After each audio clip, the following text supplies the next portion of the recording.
magpapakita ko sa inyo ng isang larawan. Kalakip ng larawan na ito ay mga katanungan. Maaari mo ba akong tulungan din upang idikit ang larawan?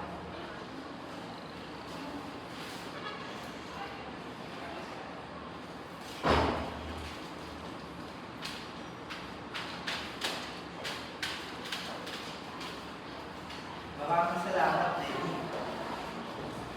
Obserbahan at suriin ninyo ang larawan ito. Ibigyan ko kayo ng 15 segundo upang suriin ito. Ano ang nakikita mo sa larawan, Katie?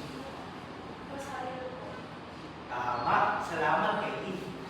Para sa mga hindi pa nakakita ng aktwal na rosaryo, ito ang itsura ng isang rosaryo. At alam niyo ba, ang rosaryo sa larawan ito ay ang pinakamalaking rosaryo sa buong mundo. Katunayan, matatagpuan ito sa Pilipinas, partikular sa Davao del Norte, Tagum City. Ano naman ang sinisimbolo ng rosaryo, Lenny? Pananampalataya po. Magaling. Tama, Lenny. Ano naman, para sa iyo, mahalaga bang umiiral ang pananampalataya sa isang pamilya? Jeriel? Opo, dahil mas tumatibay ang samahan ng pamilya kapag nakasentra ang pamilya sa Diyos. Tumpak. Magaling, Jeriel. Maaari ka bang magbigay ng isang gawin o pamamaraan na mas lalong nagpapatibay ng pananampalataya sa isang pamilya? Hana? Ano po, pagdadasal po araw-araw, tsaka po pagsisimba rin.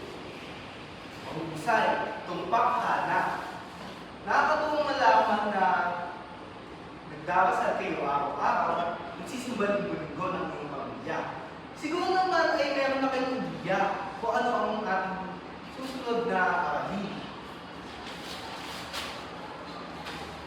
At ito ay walang iba kung hindi